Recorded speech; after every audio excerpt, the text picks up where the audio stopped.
មើលមិនដាក់ភ្នែកជាសញ្ញាប្រាប់ថាកុហកតិចនិចសង្កេតចិត្តមនុស្សតាមរយៈខ្សែភ្នែកមួយពេលសន្ទនាជាមួយអ្នកកែភ្នែកភាគីមកខាងទៀតបែរជាមើលទៅឆ្ងាយការធ្វើបែបនេះ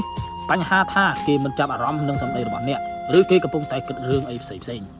ពីរកែភ្នែករបស់ភាគីមកខាងទៀតក្រឡេកចុះក្រឡេកឡើងមិនព្រមឈប់លក្ខណៈបែបនេះបង្ហាញដល់ភាពចិត្តមិនស្ងប់របស់ពួកគេអាចបណ្ដាលមកពីខ្វះជំនឿជឿជាក់ឬការនិយាយកុហកមនុស្សលក្ខណៈនេះភាគច្រើនមានទុកព្រោះខ្លាចក្រែងមិនបានបាត់បង់ភាពជឿជាក់ទើបបិទបាំងរឿងក្នុងចិត្តក្នុងផ្នែកលោកវិញភាគច្រើនមានន័យថាខ្ញុំចង់ចេញពីទីនេះជាបន្ទាន់3កែភ្នែកភាគីមកខាងទៀតមើលទៅចិញ្ចើមនិងបង្វិលងាករេទៅវិញទៅមកតាមធម្មតាបង្ហាញថាចិត្តរបស់គេមិននឹងងោបានថ្មីភ្លេចចាស់ចូលកុំជឿនៅពេលដែលពួកគេនិយាយថាខ្ញុំដើរមើលបន្តិចសិនចាំត្រឡប់មកពេញពីអ្នកវិញសំបីក្នុងខណៈពេលនេះមានអារម្មណ៍ថានិយាយជាការពិត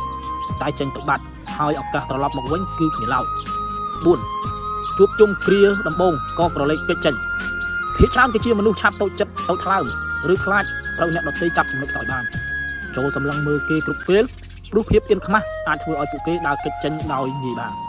5លក្ខណៈដែលមានភាគីម្ខាងទៀតកំពុងសន្ទនាជាមួយអ្នកបើខ្សែភ្នែកដាក់ចុះយ៉ាងទន់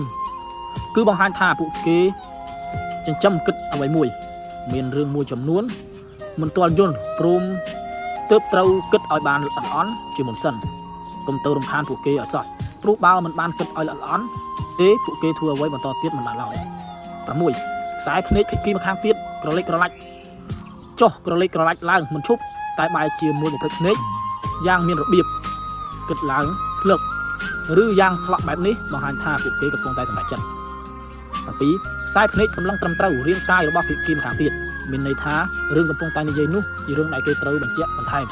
មនុស្សប្រភេទនេះច្រើនតែផ្អែកក្បាលទៅម្ខាងនិងប្រើកាយវិការដើម្បីប្រមូល